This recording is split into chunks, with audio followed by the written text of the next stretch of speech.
o el líquido y sustancias a través de nuestros poros capilares. Y por el contrario, por ejemplo, la presión osmótica, coloidosmótica, provocada por las proteínas, ¿no?, tiende a provocar el movimiento del líquido por osmosis de los espacios intersticiales hacia la sangre, ¿no ve? Eso nos hablamos, ¿no? Si esas presiones, la coloidosmótica y la hidrostática, nos hacen estos movimientos a nivel de estos espacios del intersticio. Si hemos visto que esta presión osmótica, digamos, ejercida, ¿quiénes son en la parte osmótica? Las proteínas, ¿sí? Entonces, por nuestras proteínas, normalmente previene la pérdida significativa de volumen de líquido desde la sangre hacia los espacios intersticiales. Vean bien esta parte porque vamos a ver dónde es importante, por ejemplo, esto que estamos hablando de ese cambio, mejor dicho, de ese movimiento, ¿no es cierto?, tanto de proteínas o de la parte líquida en estos espacios intersticiales. ¿Por qué? Por ejemplo, vamos a ver esto que ocurre en pacientes con esto, pero por falta de qué, a veces de proteínas, no es que es por exceso de líquido. ¿Por qué? Porque estamos viendo esto. Estamos viendo de que, por eso, las proteínas hacen una cierta presión para que exista ese movimiento líquido. Por eso dice, previene pérdida significativa del volumen de líquido desde la sangre hacia los espacios intersticiales, ¿no?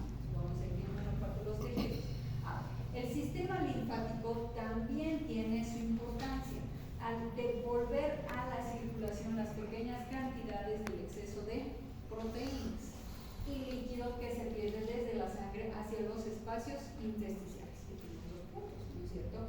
Mi sistema linfático me ayuda también se podría decir, a mover esto de la parte de nuestras proteínas, ¿sí?, cuando veo el líquido, cuando tengo excesiva cantidad de proteínas, o lo contrario, cuando vamos a ver mi presión osmótica, la que es ejercida por las mismas proteínas, hace este movimiento de líquido. ¿De dónde? De mi sangre hacia los espacios intersticiales. Y ya hemos dicho dónde están los espacios intersticiales, ¿no es cierto?, entre la parte de mis células, ¿sí? Entonces, por eso estamos hablando de esas fuerzas hidrostáticas y coloidosmóticas, como mostramos antes, determinan entonces el movimiento del líquido a través de ¿qué? De la membrana capilar.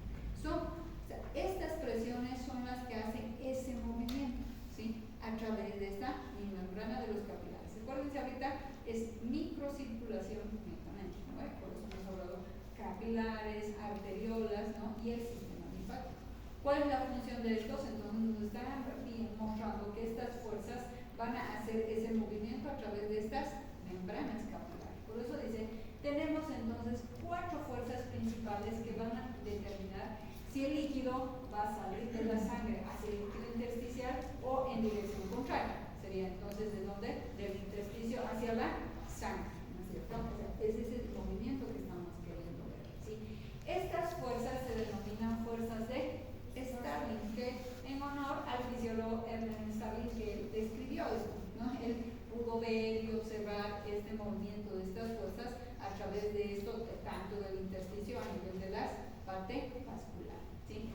¿Cuáles son? Son esas 4, ¿sí? La presión capilar, como PC presentada, la presión del líquido intersticial, la presión coloidosmótica del plasma, porque ya les he dicho que es importante, pero en el capilar, y la presión coloidosmótica, pero del líquido intersticial, ¿sí? Entonces, por ejemplo, si vemos la presión capilar, como dice, tiende a forzar la salida del líquido a través de la membrana capilar. Por eso dice presión, ¿no es cierto?, de mis capilares. ¿Va a ser de qué? Sangre, ¿sí? La otra presión sería del líquido intersticial, que tiende a forzar la entrada del líquido a través de mi membrana capilar cuando esta presión es positiva, pero fuerza la salida cuando la presión es negativa, ¿sí? Estamos viendo variaciones. Como acuérdense, como transporte de membrana, ¿no? Decíamos el transporte de membrana, que cuando algunos salían se volvía afuera negativo, adentro positivo, o lo contrario, ¿no? Aquí esta, por ejemplo, presión del intersticial también depende, ¿sí? Si su presión es negativa o si su presión es positiva, ¿sí? Ahora, otra fuerza, ¿cuál? La presión coloidosmótica, pero del plasma en el capilar, que tiende a provocar ósmosis del líquido hacia el interior a través de mi membrana capilar. y la presión coloidosmótica, pero del líquido intersticial, porque el otro era del plasma en el capilar. ¿Sí? Este sería de la parte del intersticio, del líquido, mejor dicho, porque hemos dicho, les he puesto hasta un ejemplo, ¿no ve? Como esto, como si tengo estas mis cerámicas, son mis células, intersticios son estas divisiones, ¿no es cierto? Que está formado por qué era. Ahí hablábamos del ácido hialurónico. No se comía. Y las fibras de colágeno. Y lo que está aquí, podríamos decir como líquido, ese es el líquido intersticial. ¿Sí? Eso es. Entonces, pónganse a pensar en la parte celular. Tengo la parte capilar y ahí estamos viendo ese intercambio de líquido. ¿Sí? O sea, de que puede entrar o puede salir dependiendo de cómo está. Si aquí estamos viendo, por ejemplo, hay diferencias si se pone positivo o si se pone negativo. O lo contrario, aquí coloidosmóticas en el capilar, bueno, va a ser una osmosis del líquido interior a través de mi membrana capilar, y la del líquido intersticial que tiende a provocar la osmosis del líquido hacia el exterior a través de la membrana capilar, ¿no? O sea, nada más, o sea, vemos qué fuerzas hemos dicho generan este tipo de momentos. Hemos dicho, claro, tiene una forma integral la coloidosmótica y la hidrostática, ¿sí? Que en diferentes lugares me van a hacer cambios de presiones, nada más. Entonces, ahora dice, si la suma de estas fuerzas, ¿no? La presión de la filtración neta, podemos decir, es positiva, habrá una filtración neta de líquidos a través de los capilares. Si la suma de las fuerzas de Stirling es negativa, habrá una absorción neta de líquido desde mis espacios intersticiales hacia los capilares. Como una fórmula, más o menos, ¿no es cierto? Y solamente nosotros ubiquemos qué pasa si es positivo, si es negativo, ¿no?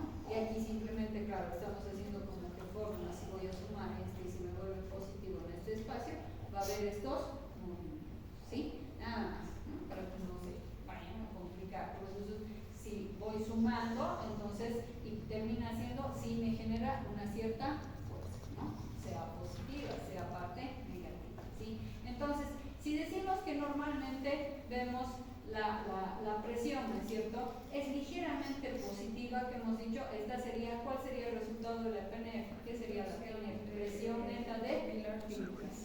Entonces, es ligeramente positiva en circunstancias normales, con lo que se consigue una filtración neta del líquido a través de los capilares hacia el espacio intersticial en la mayoría de los órganos. ¿Qué me está queriendo decir? De que me va a hacer una filtración en la parte de mis, una distribución de todos nuestros, ¿sí? La velocidad de mi filtración de líquidos en un tejido también depende de qué, del número y tamaño de los poros de cada capilar, así como de la cantidad de capilares en lo que fluye la sangre. ¿Por qué? ¿Por qué dice que la velocidad de un tejido depende del número, del tamaño de los poros y también la cantidad de los capilares? ¿En qué me supiera? A ver, si les diría, si los poros son pequeños y más, o sea, son pequeños y en menor cantidad, ¿sí? Ahí como estuviera su velocidad. Menos, ¿no es cierto? Es como eso. Es como si en una habitación tuviéramos más puertas o ventanas y entonces van a salir más rápido en lugar de que solo hubiera una y una chiquita. Exacto, es como una coladera, ¿no es cierto? Por eso dependen de los poros. Van a ver, hay coladeritas, no sé si alguna vez han visto, de diferentes tamaños, pero no es porque quieren. Hay algunas que son mucho más menuditas, que otros son mucho más grandes.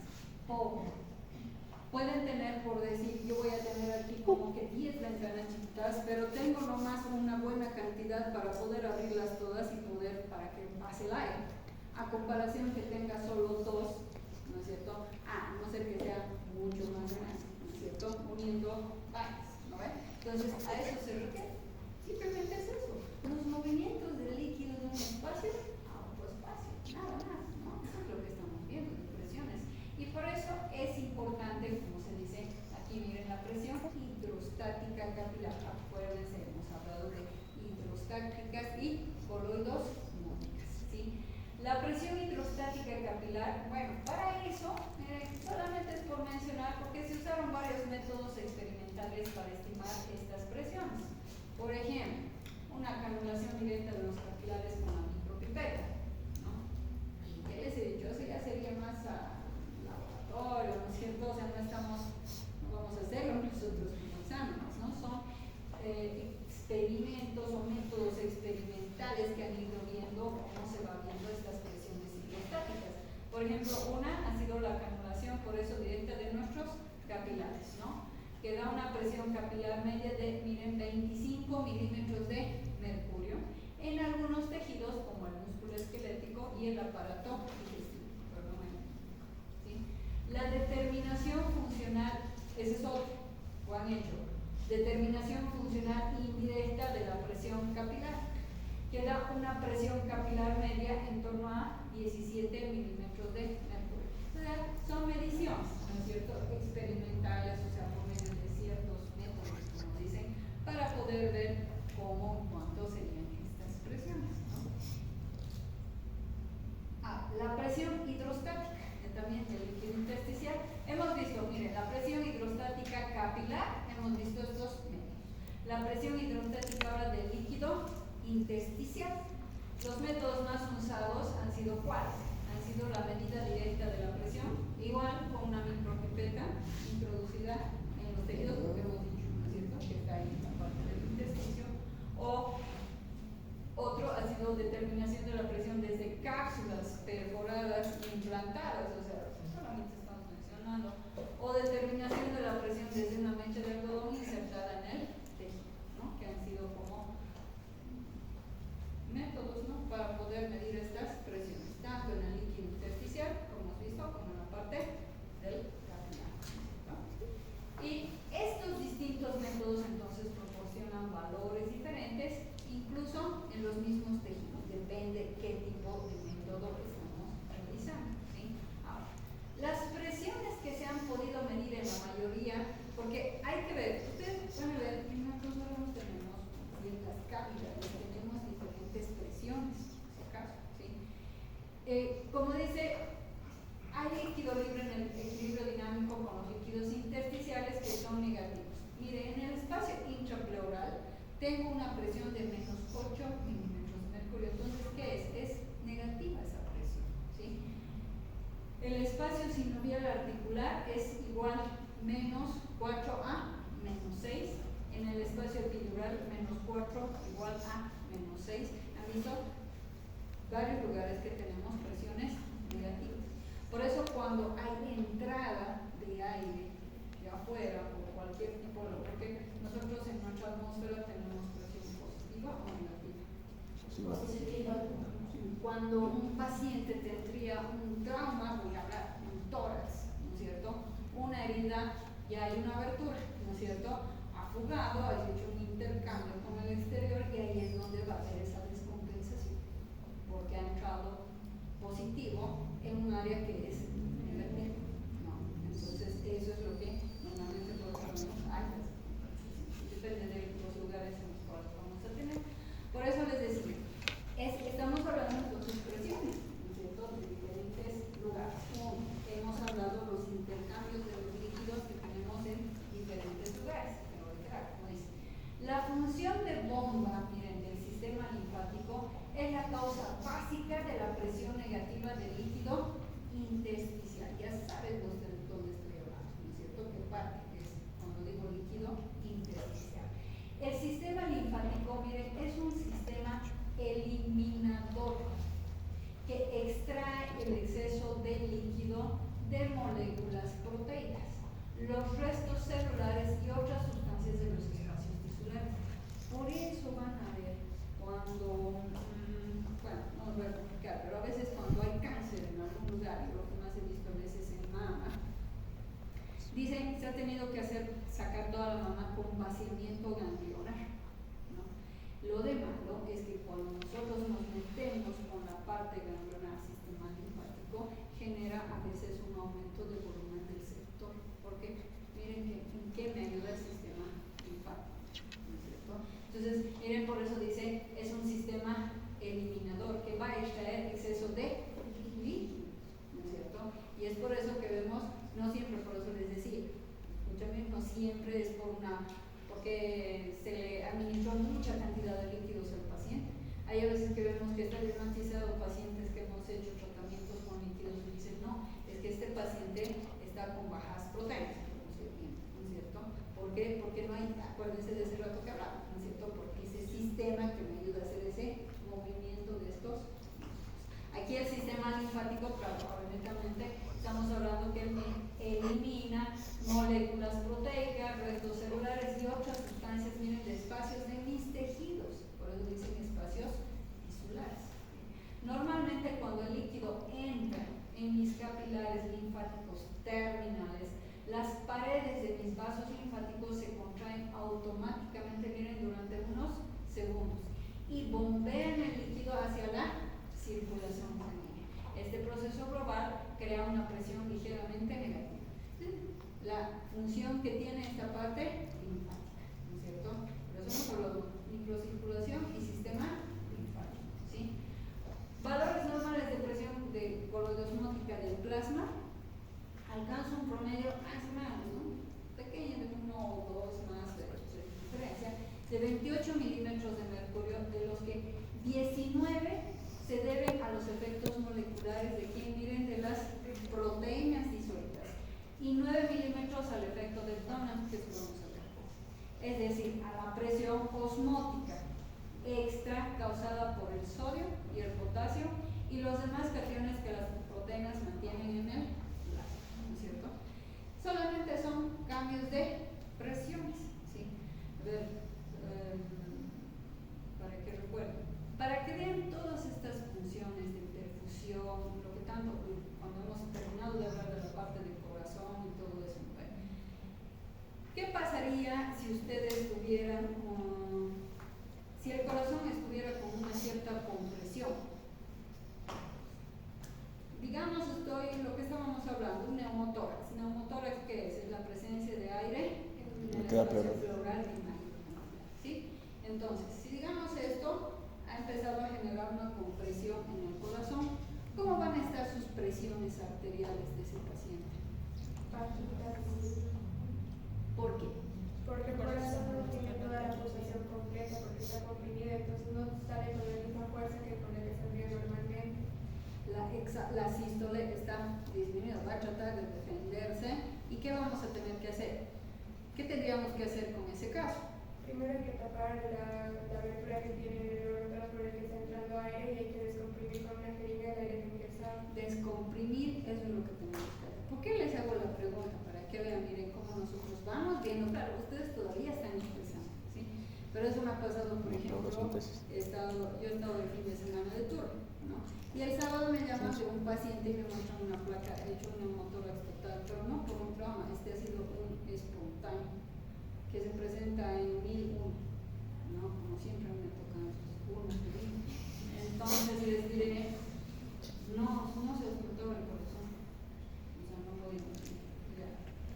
Satura, es un caso que ahorita yo sigo pensando porque anoche casi no he podido dormir porque presiones sí, ya le he colocado el tubo, he tenido que entrar al tórax, he puesto el tubo, tendría que haber descomprimido, pero no me mejora sus presiones.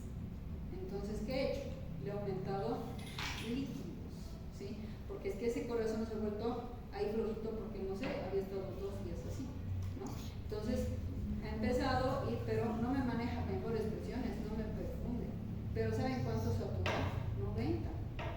Satura 90, pero la presión no me aumenta, ¿no es cierto? Entonces, aquí es que el corazón, ¿no es cierto? Aquí vamos a ver un claro ejemplo cómo les doy, ¿no es cierto? Cómo afecta estas compresiones y vemos los flujos y expresiones. Presión, aumento, flujo, ¿no? ¿Qué tengo que controlar en ese paciente? Estoy controlando su diuresis, ¿no? Para ver su volemia, ¿no? Y sigo bien, ¿no? Mientras siga vivo. Estoy en eso, ¿no? O sea, eso es lo que tenemos que ir viendo, ¿sí? Silencio, si no me voy a olvidar, pero te voy a mandar, ¿dónde estás? Te voy a mandar un mensajito, si no me olvido. Para el examen me van a traer una hojita cada uno con su nombre completo, no una hoja entera, así, una tinta, así, su nombre completo, ¿sí? Ah, no, pues lo voy a decir por acá. Ahí nos vamos.